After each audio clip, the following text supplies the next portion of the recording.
இன்றைக்கி நம்ம பார்க்க போகிறது நல்ல மொறுன்னு 5 நிமிஷத்தில் பிரெட் பக்கோடா எப்படி செய்கிறதுன்னு தான் பார்க்க போகிறோம்.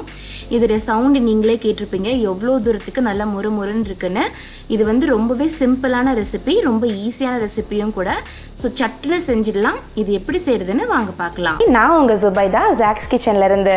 இது உங்களுக்கான சேனல் நமது மொழியில். நீங்கள் இது வரைக்கும் நம்ம சேனலை வந்து சப்ஸ்கிரைப் பண்ணல அப்படின்னா மறக்காமல் சப்ஸ்கிரைப் பண்ணிக்கோங்க. பக்கத்தில் இருக்க பெல் பட்டனையும் கிளிக் பண்ணிவிடுங்க. இந்த வீடியோ பிடிச்சிருந்ததுன்னா மறக்காமல் அந்த லைக் பட்டனையும் கிளிக் பண்ணிடுங்க.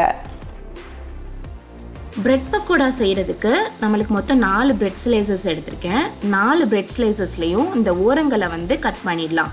கத்தியை வச்சு கட் பண்ணுறத விட இந்த மாதிரி சிசர்ஸ் வச்சு கட் பண்ணோன்னா கொஞ்சம் ப்ரெட்டெல்லாம் பிய்யாமல் வரும். அப்புறம் இது நீங்கள் வந்து நான் இன்றைக்கி ப்ரௌன் பிரெட் எடுத்திருக்கேன். உங்களுக்கு வேணுன்னா நீங்கள் ஒயிட் பிரெட் கூட எடுத்துக்கோங்க. இந்த ஓரங்களை தூக்கி போட்டுற வேண்டாம். இதில் நம்ம சூப்பரான பிரெட் க்ரம்ஸ் செய்யலாம். ஸோ அதுக்கு யூஸ் பண்ணிக்கலாம். அடுத்தது இப்போது ஒரு பவுலில் தண்ணி எடுத்திருக்கேன். நம்ம கட் பண்ணி வச்சுருந்த பிரெட் துண்டுகள் அதில் போட்டுட்டு தண்ணியை நல்லா பிழிஞ்சு எடுத்துக்கலாம். ரொம்ப நேரம் ஊற வைக்க வேண்டாம். போட்ட உடனேயும் வெளியில் எடுத்து இந்த மாதிரி பிழிஞ்சு எடுத்து வச்சுக்கலாம். இப்போ எல்லா பிரெட் துண்டையுமே வந்து இந்த மாதிரி பிழிஞ்சு எடுத்துக்கிட்டாச்சு. இதில் ஒரு பெரிய வெங்காயத்தை நல்லா பொடுசாக கட் பண்ணி இதில் சேர்த்துக்கோங்க.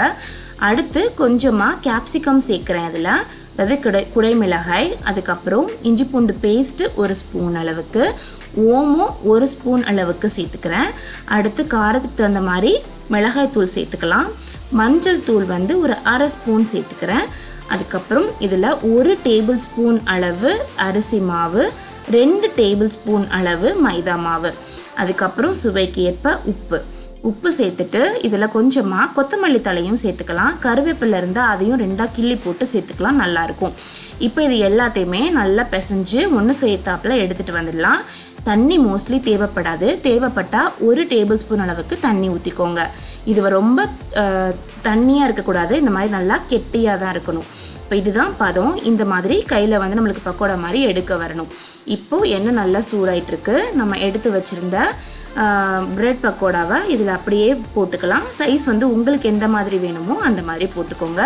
ரொம்ப பெருசாக போடாதீங்க, உள்ளுக்குள்ளே வந்து வேகாது. அதனால் கொஞ்சம் மீடியம் சைஸாக பார்த்து இந்த மாதிரி போட்டுக்கோங்க. மீடியம் ஃப்ளேமில் வச்சு நல்லா இந்த மாதிரி மொறுன்னு குக் பண்ணி எடுத்தோம் அப்படின்னா சூப்பரான பிரெட் பக்கோடா ரொம்பவே சிம்பிளாக ரெடி ஆகிடுச்சு பாருங்கள். ஸோ டக்குன்னு ஒரு ஸ்நாக்ஸ் வந்து ரெடி பண்ணிடலாம். ஸோ இந்த பிரெட் பக்கோடாவை ட்ரை பண்ணி பார்த்துட்டு எப்படி வந்திருக்கு அப்படின்ற கருத்தை மறக்காமல் கமெண்ட் செக்ஷனில் சொல்லுங்கள்.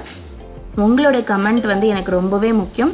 ஸோ கண்டிப்பாக சொல்லுங்கள், நான் உங்களுடைய கமெண்ட்காக வெயிட் பண்ணிகிட்ருப்பேன். ஸோ உங்களை நான் வேறு வீடியோவில் சந்திக்கிறேன். அது வரைக்கும் பாய்.